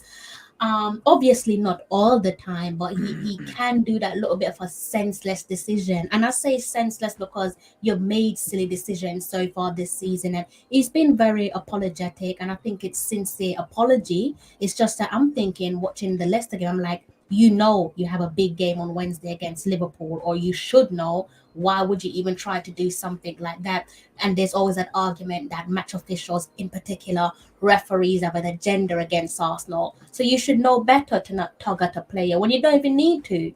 You don't need to let him do whatever. You're in a good momentum at the moment. You should be able to bounce back. So that's how I would slightly edge it with Ben White. If I agree. I agree. Yeah, like if I were to choose a centre back pairing, I don't know. But I think I'll feel comfortable with saying the Liverpool centre backs. Left back, I think we can all agree Robertson. Because Tierney's he has real problems staying fit. You know, he's a good left back, but he just happens to get injured like every so and so weeks, and that's not really good. But you know, he's a good left back, Tierney. I just think that he's just very injury prone. So I'm gonna go Robertson. I agree. Can't dispute that. Ryan, you're muted. Oh, he's talking to someone else. He's on his phone. I agree with Robertson as well. But I think with the midfield, I think the midfield and the attack will definitely have Arsenal players 100%. Oh, absolutely. We're slotting Odegaard right there in that midfield. Odegaard was very long because I think Odegaard's actually been. He's the only person in this Arsenal squad I've said, okay, he looks definitely based on form. He'll be the only person to make. He's been balling, Odegaard. Because the other two best players. All right, so Thomas Partey is doing really, really good, but Fabinho and Thomas Partey, I think Fabinho would still get the edge. I do believe that Fabinho would still get the edge over Thomas Partey, despite the good form that Thomas Partey is in. Basically on par, but Fabinho is just way more consistent throughout the entirety of the season. So it's difficult. Up front, left or right, we can't. Those two beasts. Liverpool have two beasts left or right. Yeah, it is. But if we're going off form, it's very difficult. But midfield, I'm definitely going for Fabinho. It's very hard because Thiago's been very good, but he's been injured a lot. So it's very hard for me to pick him. But there's no one else because obviously Partey's been good. He was struggling at the beginning of the season, but he's been really getting into it. And I think Partey now is at his best. Xhaka, I think he's been like a proper 50-50, and he's getting red cards, giving away penalties, being whatever. So for me, for that simple fact, I'm going to go for, I think you can't debate, I'm going to go for Fabinho, Thiago, Odegaard, because Odegaard's been balling. This kid is a superstar in the making. I'm telling you, Odegaard.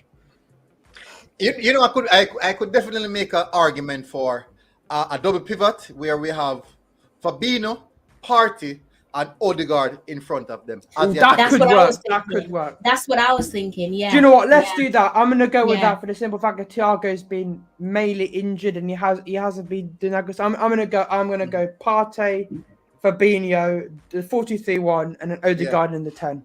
You see, with a system like that, Odegaard wouldn't have to think about anything about defensively. You can imagine that front line just running rampant. Rampant. And Fabinho, Partey just dictating the midfield. And that would give Robertson and also Arnold more time and space going forward, giving them that opportunity to do everything. They wouldn't have to worry about defensive work because they have two solid central defensive midfielders who can slot in. They know when to slot in. They don't make silly challenges. They know how to appropriate the game and control the game. That's a very, very solid midfield. And I'm happy that two Arsenal players would find themselves in Liverpool. It means that we're progressing. I've got three. Three? Wow. I've got my front three.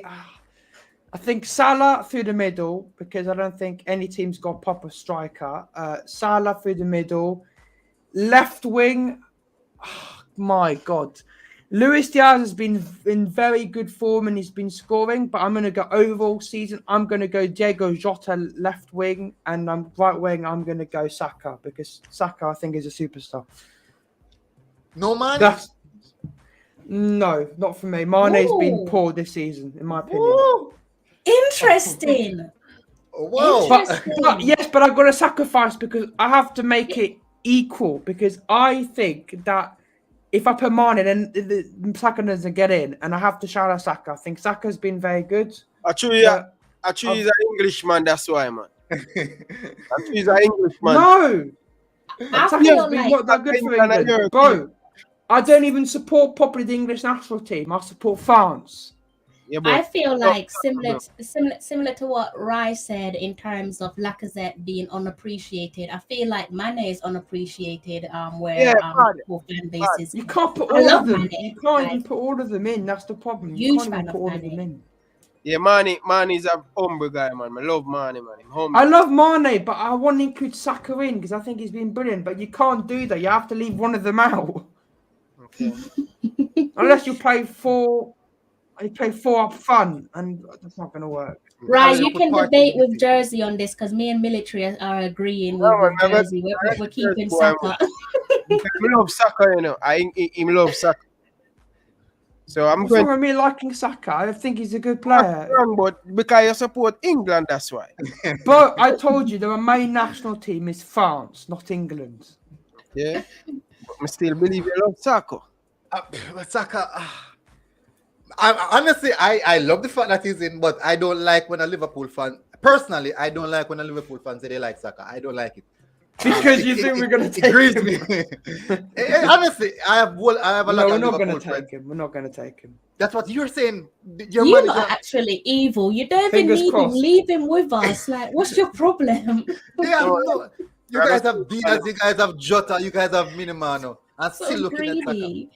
I read an article now and based I think it was published by the Athletic, and they did say that Saka Klopp is very, very much interested in how Saka plays because it's very similar to Salah. It's similar. They play extremely similar. The only thing that Saka does not have that Salah has is the finishing. The dribbling, the technical ability, everything else is just the finishing Saka lacks. Listen, him coming to the greatest manager of all time.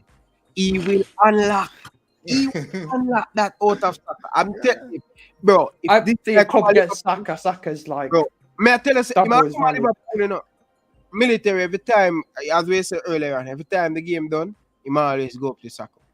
I know him, I tell him, say, yo, Arsenal know, say, if them don't make Champions League, no matter how much money you give him coming to the countryside.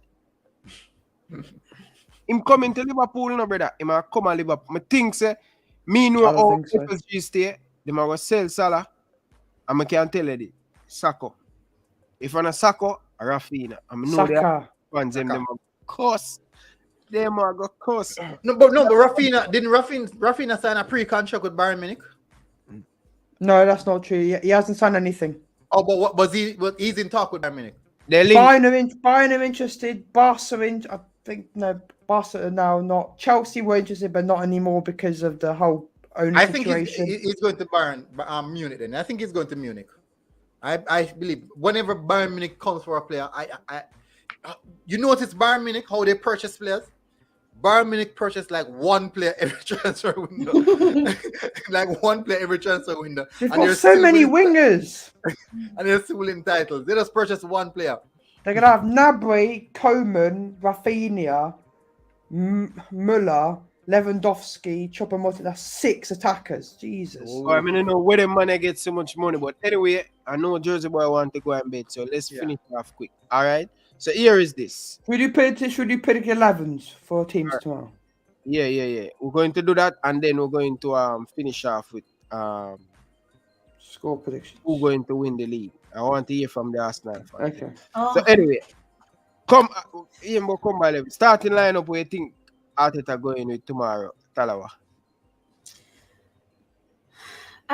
Tomorrow we're playing Wednesday, not tomorrow. Oh no, we're Monday. No, we're Tuesday today. Sorry.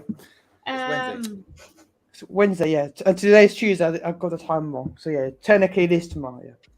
I think we're likely to see the same starting 11 from the last game because I think he's probably in the mindset of if it isn't broken, why fix it?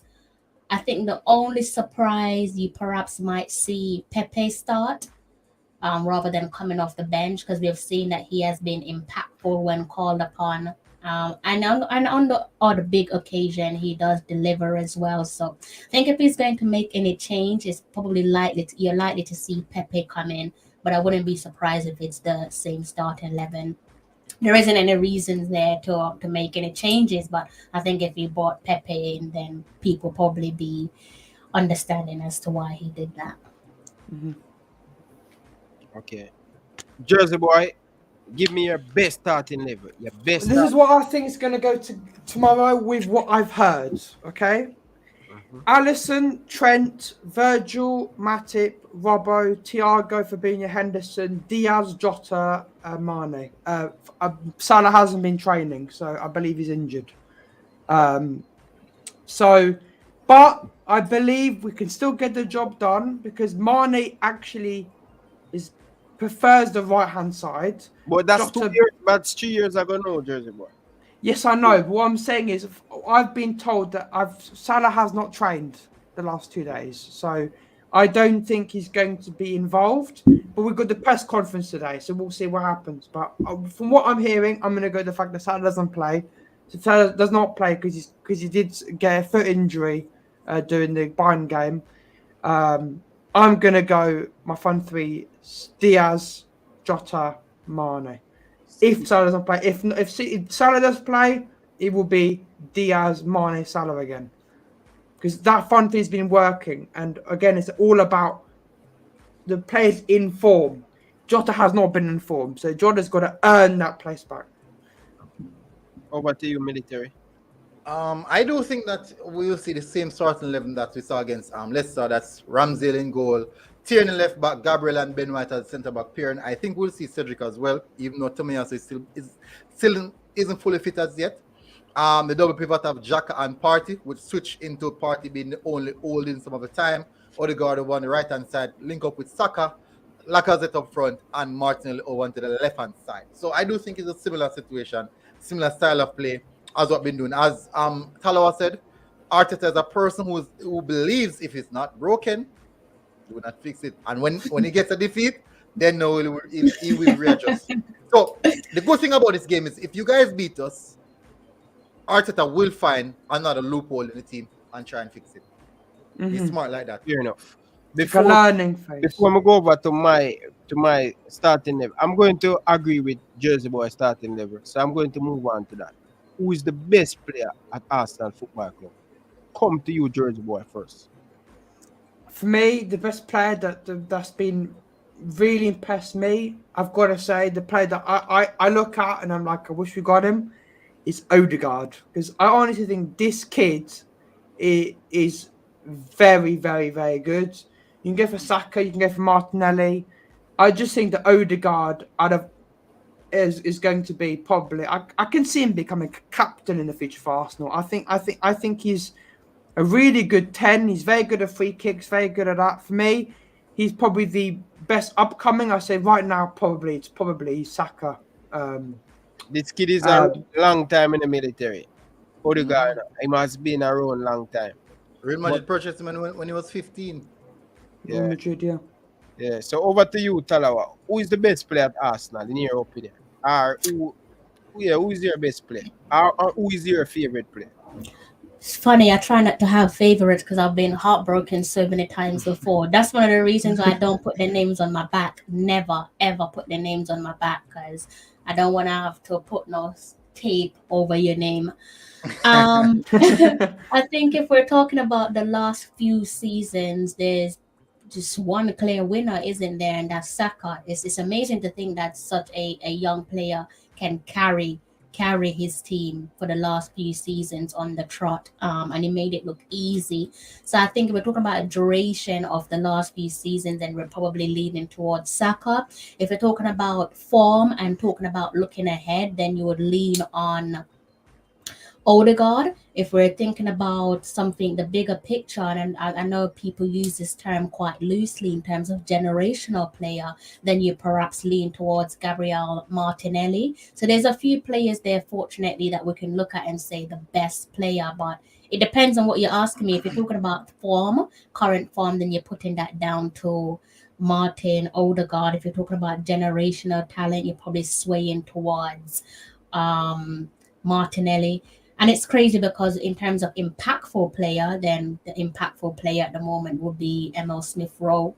So it's looking actually quite positive over on our sides for once. Yeah, military. All right. So the truth about it, Ryan, it's tough. The reason why it's so tough is because we have so much talented young players. Odegaard has been phenomenal throughout the season. Phenomenal. But the reason why our front line has that ability to function so effectively has been because of Thomas Partey. The new role that has been designed for Thomas Partey has really, really given the front layers that specific freedom to go on about. They don't even worry about defensive work because of what Thomas Partey is doing. But if I want to say the best player at Arsenal right now, I have to Saka.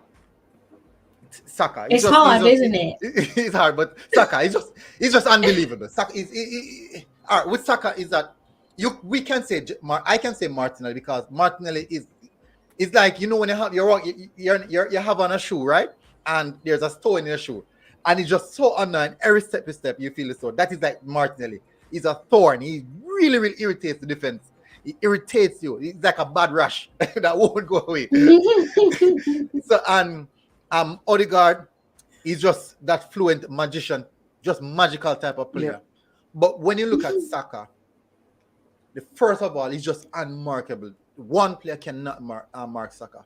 He attracts two players with him, and he gives freedom to the midfield. And because he's over onto the right-hand side, Odegaard is also over to the right-hand side. Odegaard can slip into those pockets because there's always space and time because of Saka, what he's doing. No defender. There's not one defender in this league can contain Saka, just the same as Salah. As I said, the only thing he lacks is that finishing touch. Just that clinical edge. If you could put Saka's finishing touch, Pepe's finishing touch and Saka, you'd have a Salah. But that's all it is. But Saka, I believe, is the best player at Arsenal. It has to be Saka. Bro, God no. No disrespect. I think the chair on the stream have sense, but I realize tonight, I know only a drink. But listen, I respect your opinion, but keep on moving. See the best player Arsenal Football Club, the number 10. Odegaard? Who show the guy? Smith Rowe. Oh, Smith Rowe. Yeah. Bro. But that depends, and that's what I'm saying. It depends on your definition, because that's what I said. If you're talking about impactful players in terms of substitutes, then it's him. The best player. Smith Rowe is the best player. Bro, there's strong arguments against that, Ryan. Strong. Smith Rowe don't click unless Odegaard is clicking, unless Saka is clicking. Unless Saka is He's not clicking. Saka can click without Odegaard. Saka can click without Smith Rowe. Saka can click by himself. Even Ryan, even if he's upon the field, Ryan, this is what you see when they say take a game by the scruff of the neck. Only two players Arsenal have who can really take a game by the scruff of the neck. That's Martinelli and Saka. But you'd more rely on Saka because that kid is just it's different gravy. It's like oxtail gravy. It's just different. It's oxtail gravy. You don't want a chicken gravy, you want an oxtail gravy. It's Saka. Saka is oxtail gravy. Fair enough. So let's go to the score prediction now.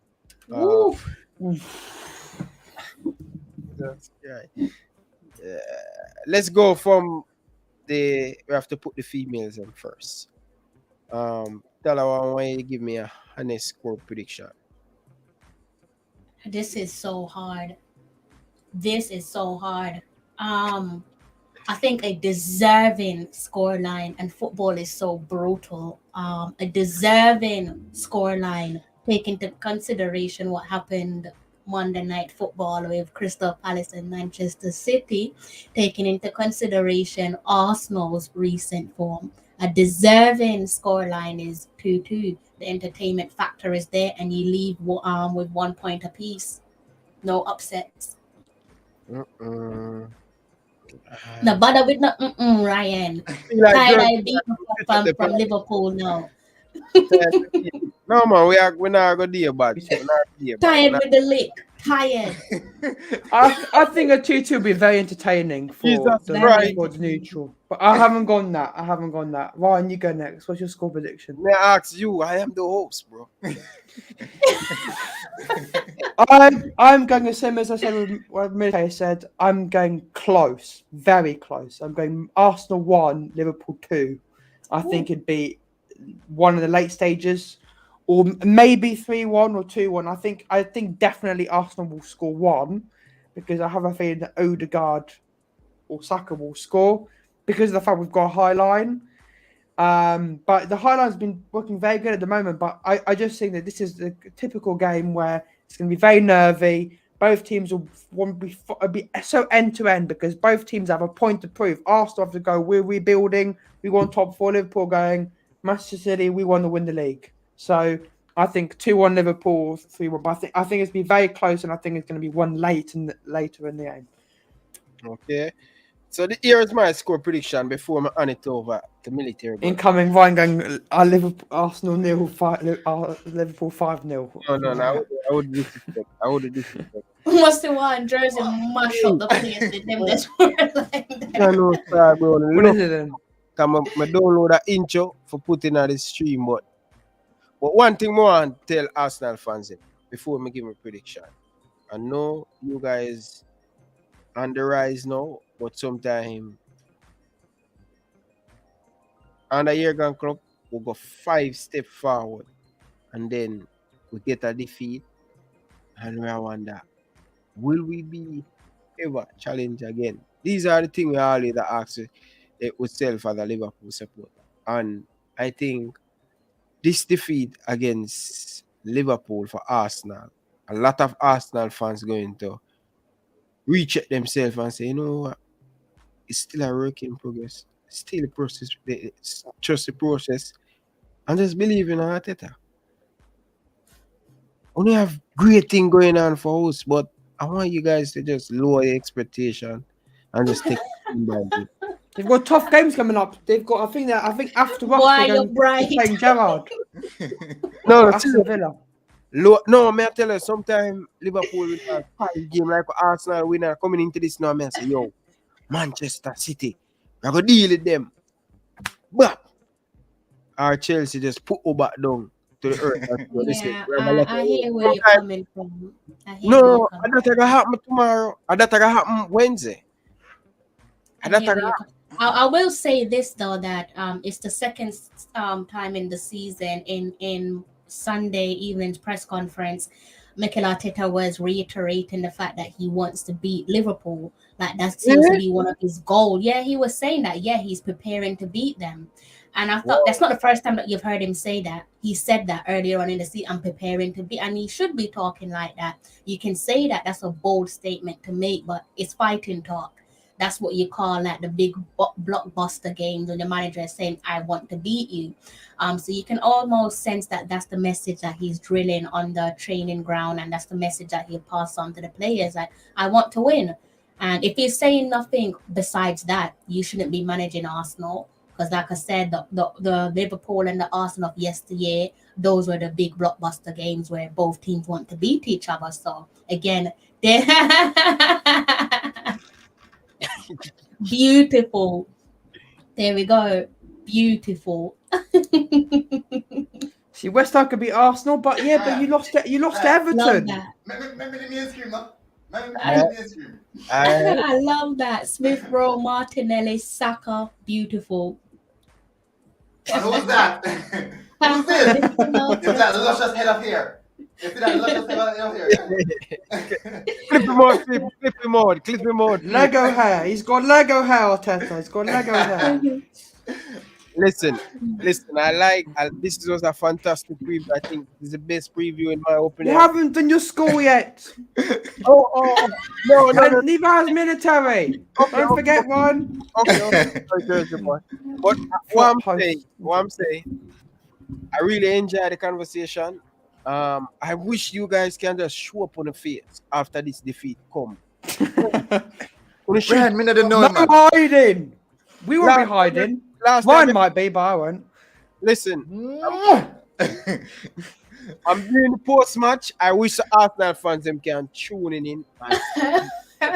Once me there one, no problem. I'll be on. Me take it beaten. I'm here for the beating. So are we saying that we have to reappear on Yes. Wednesday Yes, evening? all of these stuff. I'm going to make it more earlier. I think it's going to be 6 o'clock Jamaican time. Yeah, that'd be a midnight my Salah. time. So either we Salah, look at either that. Be See those several. eyes? Ryan, so, you see those either eyes? me You see those eyes? So either me and Ryan are going to be crapping all over Military and Talawa, or Talawa and Military are going to absolutely banter us. Or I could be right. We could be sharing a goal, a point apiece, guys. But a draw, I think a draw would be devastating because a draw is not what we need. A draw would be. A draw would make it. There would be 3 points by Manchester City, and if we beat Watford, would be ahead of them on goal difference. We'd go first on a goal difference.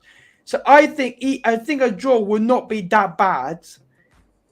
I think a draw wouldn't be that bad, but a win would make it better because a win would mean we go ahead of actual points. If it's a draw, though, it'd mean it probably would have to go on goal difference. So. Thing is, I think the draw is obviously exciting. Just like Josie said, it won't be that bad for either team. But I think overall, it just adds to the excitement of the Premier League, and it just gives more onus to saying the Premier League is the best league in the world. And in reality, it then puts pressure on all the teams around us. So every team that makes up that top 6, because what we will see now is no game in between now and the end of May. No game is an easy game. You're gonna have the big team, the big top 6 teams going to grounds home and away and getting a defeat because the teams in the middle don't want to filter through to the relegation zone. And God forbid, if you're playing against a team that's fighting relegation, that's like playing against 12 men because they're going to want to beat you. So it's little stuff like these, this big game on Wednesday that further adds to the twist of the running to the last couple of games in May. 100%. And the thing is, most of the best games this season have actually been draws. You can see Liverpool 2, Man City 2. That was an absolutely outstanding game with Salah's ridiculous goal, good goal by Foden, De Bruyne, Mane. And I think a draw would not be that bad, but a draw would be Liverpool not taking a proper advantage of the situation they're in. Yeah. But I think it'll be a 2-1, but I think it's going to be entertaining. I think it's going to be very end-to-end. And I just think Liverpool will have the better attackers. Liverpool will win, but I think Ben White and Gabriel will limit it to only 2 goals, and I think it will be a 2-1 late winner, I think. Military scoreline.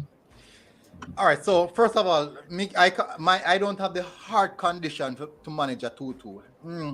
I can't manage that. Oh God! You don't want someone pulling it back at the death. I'll be watching behind the chair. Military will be shitting himself every time Liverpool go on the counter attack. I would love to get a party screamer at the death.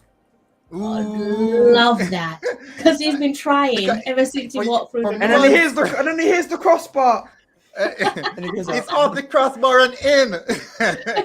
All right, so. I think it's going to be end-to-end stuff, but based off how solid Arsenal is defending right now, I do think both teams have great defenders, and they're defending well, compact as a unit. I do think, though, maybe it's going to be a penalty. So possible, if all FPL fans, make sure that you have Salah in your team and you captain him. I do think that Salah will be scoring a penalty, and I'm saying 1-0.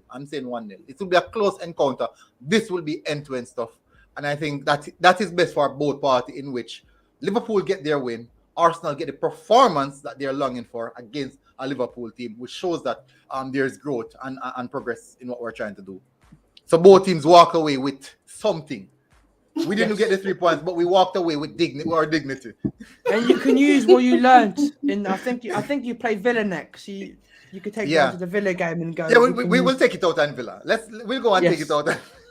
Gerald will be angry. Honesty, brother. I like it honestly. I should unbox this jersey when Liverpool win. But let us see. If they don't win, I will steer it, make it steer that. But anyway, I really want to tell you guys, thank you guys for coming, Jersey Boy. Thank you for coming, militaries. Thank you for coming, Salah. Thank you. I'm gonna send you my invoice, so don't worry. $4,000 incoming. If you haven't smashed the like button, smash the like button. If you haven't subscribed, subscribe. I'm going to tell you guys, this is the best preview we do. It was entertaining and the longest preview we do so far. This is the way I'm going to do it going forward. I like this format better because you've got more people, and I think it's just better. But I quickly want to remind people we're doing a watch along of the game live from I think it's 6:45. No, 6:45 or 55. I can't remember. But anyways, we'll be live half an hour before kickoff on Wednesday for the Arsenal game, and I think this is probably the best preview we've ever done, Ryan. And I'm looking forward to many, many more. Except today, for the fact I'm only going to have 4 hours sleep, but it was worth it. It was worth it. I want Ryan and Jersey to know that you're not getting a better preview unless you actually talk to sensible fans, and obviously that means Arsenal fans. So good luck with that. If the name's Igal or something like that, then yeah. But anyway, guys, before you leave, I want to tell you guys, sorry, low expectation, Liverpool winning on the EMIRATES. It's going to Ryan, if we don't win, you're going to get absolutely bantered, mate. You're going to get slaughtered. It's a part of it. Let us see. But anyway, guys, I really appreciate you guys tuning in and stuff. Nothing but love for Talawa, nothing but love for military. Big respect, Virgin. Thank you guys for watching. Really appreciate it. But this is the Arsenal fans, and I want to tell you guys something. Watch the greatest game of all time when you ever see in football. Thank you. I really appreciate every one of you guys. Ryan, I hope to God you're not jinxing it, by the way. You're going to be in trouble. Peace out. Can Jurgen's men rise against every obstacle in front of them tonight? Still Henderson, safe by the goalkeeper, and in by Divock Origi, and Liverpool have scored early. And Mane's in the middle, there's not much else to aim for. Now there is, it's in! It's Gini Wijnaldum for Liverpool! He's caught in a beauty! Wijnaldum! Oh my goodness gracious me! The unthinkable! The unbelievable! Liverpool are level from 3 down against Barcelona! The raw emotion of what's going on in this game. Early